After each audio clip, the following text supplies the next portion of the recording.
नमस्कार, जय श्री राम। आप सभी प्रदेशवासियों को, अजमेर वासियों को दीपावली की हार्दिक शुभकामनाएं। माँ लक्ष्मी का आशीर्वाद आप सभी पे बना रहे, माँ लक्ष्मी का वास आप सभी के घर में हो। इसी के साथ साथ आगामी 25 तारीख को जो चुनाव होने वाले हैं, आप उसके अंदर अपने अमूल्य वोट का पूरा योगदान दें। आप अपने घरों से निकलें और अपना वोट राष्ट्र हित के अंदर करें। कांग्रेस के राष्ट्रीय प्रवक्ता पवन खेड़ा राजस्थान विधानसभा चुनाव में प्रचार के लिए अजमेर पहुंचे। इस दौरान उन्होंने अजमेर क्लब में प्रेस वार्ता का आयोजन किया, जहां उन्होंने राजस्थान कांग्रेस की सरकार रिपीट होने का दावा किया है। उन्होंने कहा कि राजस्थान की कांग्रेस सरकार ने मुख्यमंत्री अशोक गहलोत के नेतृत्व में 90% काम पूर्ण किए हैं और अलग अलग गारंटी जनता को दी जा रही है, जिसका फायदा आगामी दिनों में भी राजस्थान की जनता को मिलेगा। लेकिन दूसरी ओर भारतीय जनता पार्टी झूठ और फरेब फैलाने का काम कर रही है। कांग्रेस को सनातन विरोधी बताए जाने पर उन्होंने कहा कि जब महंगाई होती है तो वह सभी धर्म के लिए समान होती है। ऐसे में कौन सनातन विरोधी है और कौन भारत विरोधी है, यह जनता जानती है और आने वाले समय में यह भारतीय जनता पार्टी को बताया जाएगा। उन्होंने कहा कि भारतीय जनता पार्टी के पास कोई मुद्दा नहीं बचा है तो वह ईडी और सीबीआई व अन्य जांच एजेंसियां कांग्रेस के पीछे लगा देती है, लेकिन इससे उन्हें नुकसान नहीं है और फायदा होता है। ईडी और सीबीआई भारतीय जनता पार्टी की फ्रंट लाइन वॉरियर के रूप में काम कर रहे हैं, यह जनता समझ गई है। राजस्थान में चल रही गुटबाजी को लेकर उन्होंने कहा कि इस समय केवल कांग्रेस की सरकार बनी है और जन कल्याणकारी योजनाओं सभी के बीच पहुंचे, इस विषय पर काम किया जा रहा है। आने वाले समय में मुख्यमंत्री कौन होगा, यह समय पर बताया जाएगा। इंडिपेंडेंट उम्मीदवार है पूरे राजस्थान भर में, पहले से ज्यादा संख्या में है। ऐसे में क्या आगे स्टेबल सरकार दे पाएगी कांग्रेस? बिल्कुल देंगे, लोगों के बिल्कुल देंगे। देखिए, खींचतान एक स्वस्थ लोकतांत्रिक प्रक्रिया का हिस्सा है, हर पार्टी में होती है, होनी भी चाहिए, तभी बात आगे बनती है, तभी दबाव रहता है सरकारों पर, उसमें कोई गलत बात नहीं। रही बात कितने लोग इंडिपेंडेंस लड़ रहे हैं, उस पर भी बात चल रही है, कईयों से बैठ भी जाएंगे और रोष होता है, दुख होता है, इतना बड़ा परिवार है। सर आखिरी दिन तक कोई जो मैं समझ गया, जो पार्टी हार रही है उसमें जाकर देखिए खींचतान कितनी। हम तो जीत रहे हैं तो हमारे यहाँ तो होगी।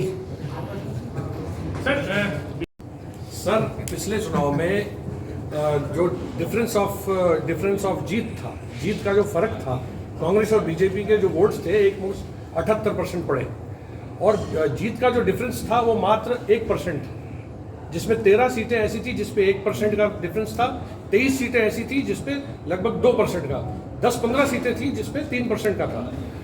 उस हाल में भी बगावत हुई थी और सरकार बनी। सरकार बनने के बाद 3 साल पिछले सरकार के कैसे निकले हैं वो किसी से छुपा हुआ नहीं है। बाकायदा रस्साकशी, खींचतान अशोक गहलोत और बीजेपी के जो कार्यकर्ता हैं वो लगातार निर्दलीय उनको बैठने के लिए आह्वान कर रहे हैं और ये कह रहे हैं कि अगर आप खड़े रहेंगे तो सनातन विरोधी ताकतें हैं। आप धर्म को इतना दुरुपयोग कि आप राजनीति में इस तरह से धर्म को लाएंगे।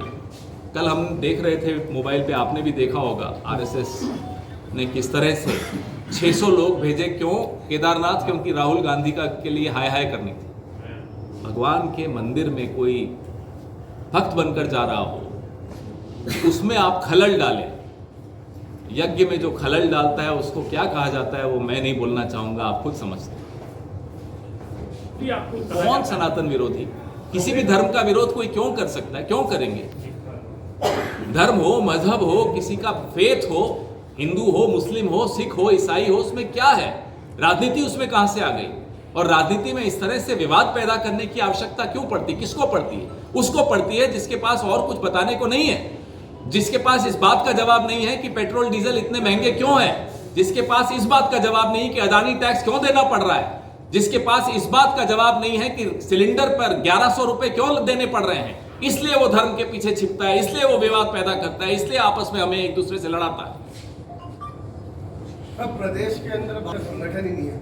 अजमेर की बात करें तो करीब 400-450 बूथ है, कार्यकर्ता कहां से लाएंगे? संगठन ही नहीं है। आजादी के आंदोलन में भी हमारे पास संगठन नहीं था, हमारी ताकत लोग थे।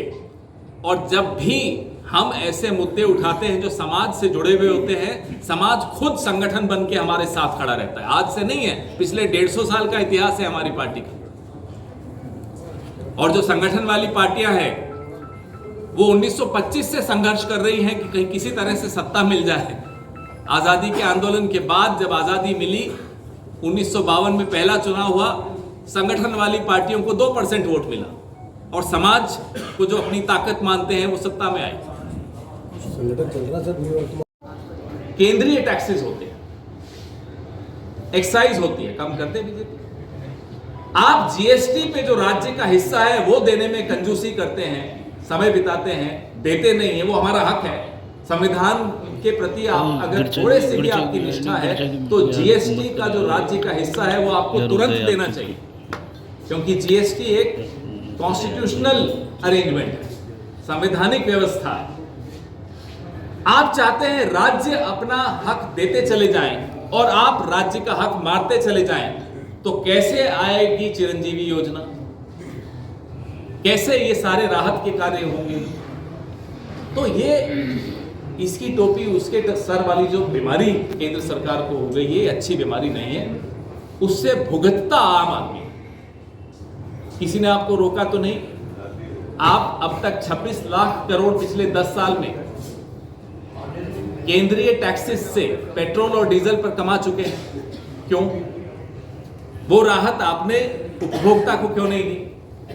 मनमोहन सिंह जी के वक्त अंतर्राष्ट्रीय मूल्य क्या थे पेट्रोल और डीजल, क्रूड ऑयल के, और आज क्या है? तब 70-71 रुपए होता था तो आप लोग सड़क पर आ जाते थे। आज 100 रुपए हो गया, तब आप बहानेबाजी कर रहे हैं। आज केंद्र सरकार के पास या भारतीय जनता पार्टी के पास एक भी ऐसा बहाना नहीं रह गया जिसके पीछे वो छिप सके कि सिलेंडर की कीमतें इतनी ज्यादा क्यों हैं, डॉलर के आगे रुपया क्यों नतमस्तक है, पेट्रोल और डीजल पे आप उपभोक्ता को राहत क्यों नहीं दे पा रहे, जबकि अंतर्राष्ट्रीय मूल्य मनमोहन सिंह जी के वक्त से अगर आप तुलना करें तो कहीं ज्यादा कम हुए। रेटों की बात कर रहे हैं, राजस्थान में सबसे ज्यादा है, गहलोत सरकार ने कम नहीं की। नहीं, आपने मध्य प्रदेश की भी तुलना कीजिए और राज्यों की भी कीजिए। मैं फिर से दोहराता हूं, जो केंद्रीय टैक्सेस हैं पेट्रोल और डीजल पर, उसको कम करने की हिम्मत क्यों नहीं दिखाते मोदी? क्यों उम्मीद करते हैं कि राज्य कम करेंगे, जबकि आप राज्य को जीएसटी का उसका हिस्सा भी नहीं देते? और जो अंतर्राष्ट्रीय मूल्य हैं कच्चे तेल के, उसके हिसाब से तो आपको पेट्रोल आज 60-65 पे बिकना चाहिए, क्यों नहीं बिक रहा? इसका जवाब क्या गहलोत साहब देंगे, या इसका जवाब भी नेहरू जी आकर देंगे? इसका जवाब तो मोदी जी को ही देना पड़ेगा। खेड़ा साहब, देश में पेट्रोल डीजल पर बहुत कम है। मैं आपसे फिर पूछता हूं, मेरी बात पूरी हो जाए पहले। बिल में बहुत ज्यादा है, जो आम लोग जो हैं परेशान हो रहे हैं। पेट्रोल, डीजल, बिजली और इन सभी चीजों से महंगाई कहने की जरूरत आप हो रही है। आज तुलना कीजिए, केंद्रीय उत्पाद कर, सेंट्रल एक्साइज पेट्रोल और डीजल पर पिछले 10 साल में कितना बढ़ाया, और 26 लाख करोड़ जो केंद्र ने इससे कमाए वो कहां गए? सीधा सीधा राज्यों को आप जिम्मेदार ठहराएंगे, जबकि सबसे ज्यादा कर केंद्र सरकार लेती है पेट्रोल और डीजल पर। तो अब चुनाव के वक्त आकर आप गहलोत साहब को कहें कि साहब आपने क्यों नहीं कम किया, तो साहब अंतर्राष्ट्रीय मूल्य तो बहुत कम हो गए थे, आपने क्या किया? और वैट भी मध्य प्रदेश का भी चेक कर लीजिए, हरियाणा का भी चेक कर लीजिए। रही बात बिजली की, तो एक अडानी टैक्स है, वो सबको मालूम है। जो कोयला इंडोनेशिया से चलकर आता है वो यहां आते आते दुगना हो जाता है, और फिर बड़े साहब के दोस्त हैं, बड़े अच्छे दोस्त हैं, घनिष्ठ मित्र हैं, रिमोट कंट्रोल सरकार का उन्हीं के हाथ में है, तो अब उनके आगे क्या बोलूं मैं? फिर वो कोर्ट जाते हैं, कोर्ट से एक ऐसा आदेश मिलता है उन्हें कि राज्य सरकारों को कहा जाता है बिजली की कीमत बढ़ाइए, इसीलिए इसका नाम अडानी टैक्स है। जी, आदि आबादी को जो है महिला आरक्षण का जो बिल जो है बीजेपी कि आज से 20 साल बाद वो आरक्षण लागू। भाई आपको कौन रोकता था? आप अभी उस बिल को पारित करवा लेते। आपके पास तो संख्या बल है, हमारे पास संख्या बल न होते हुए भी हमने एक सदन से उसको पारित कराया था, और वो बिल अभी मरा नहीं था, जीवित था। उस बिल को आप इधर से भी पारित करा देते तो लागू हो जाता। इस चुनाव से नहीं तो अगले चुनाव से हो जाता, लोकसभा चुनाव से हो जाता, क्यों नहीं करवाया? तो नीयत बताती है कि सिर्फ ध्यान बटाना था, सिर्फ हेडलाइन मैनेजमेंट थी, उसके अलावा और कुछ नहीं था। सर, अमित ने अजमेर संभाग में आए थे और उन्होंने कहा था कि कांग्रेस जो है वो सनातन विरोधी है। 3 दिवालियां बनाने की बात कही है इस बार उन्होंने। एक तो जो दिवाली बननी है वो बनेगी 3 दिसंबर को बनेगी, और एक 22 जनवरी की बात कही है राम मंदिर की प्राण प्रतिष्ठा को लेकर। और उन्होंने कहा कि लगातार कांग्रेस सवाल पूछती थी कि मंदिर तो बनाएंगे, तारीख नहीं बताएंगे। अब तारीख बता दी गई। क्या कहना चाह रहे हैं वो कि कोर्ट के आदेश में उनका कोई रोल था? राम मंदिर को लेकर शुरू से कांग्रेस पार्टी का एक मत था, क्या था? कि जो अदालत का निर्णय होगा वो सर्वमान्य होगा। आज से नहीं, आज से 10 साल पहले से नहीं, आज से 20 साल पहले से भी नहीं, 30 साल भी नहीं, 40 साल से कांग्रेस यही कहती आई। तब अडवाणी जी क्या कहते थे? आस्था में कोर्ट का क्या मतलब?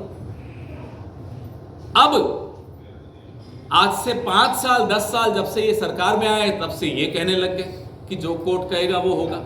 तो कोर्ट ने जो कहा वो हो रहा है, उसमें अमित शाह जी का क्या रोल है बजाय बताएं जरा जरा। प्रभाव तो कहीं ना कहीं धारा 144 लग जाती है, कर्फ्यू लगा दिए जाते हैं। तो सर इसको लेकर के क्या कहना है? और कन्हैयालाल हत्याकांड हुआ था तो अमित शाह जी ने कहा कि तुष्टीकरण के आरोप लगते हैं। कन्हैयालाल हत्याकांड मेरे शहर में हुआ, जहां से मैं आता हूं, उदयपुर। वो घोष और दूसरा क्या था नाम? अतारी, रियाज मोहम्मद अतारी और घोष कौन थे? भारतीय जनता पार्टी के कार्यकर्ता थे। हमारे मित्र गुलाब जी कटारिया के बड़े अच्छे चेले थे। उनको छुड़वाने के लिए पुलिस पर फोन किसने किए थे बताइए? फिर बात करिए तुष्टीकरण। राजसमंद में वो शंभूलाल रैगर किसी की हत्या करे या उदयपुर में अटारी और घोष किसी की हत्या करें, उसकी निंदा बराबर एक ही शैली में, एक ही लहजे में होनी चाहिए। संविधान ये हक किसी को नहीं देता कि मजहब या धर्म के आधार पे एक को आप कम महत्व दें और दूसरे को ज्यादा महत्व दें, गलत है। बस मैं ये जानना चाहता हूं कि कन्हैयालाल जी के हत्यारे किस पार्टी के कार्यकर्ता थे?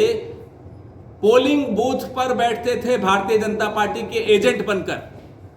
अमित शाह जी को बोलिए अगली बार जब यहां पर्यटक बनकर आए तो इस बात का भी जवाब दें।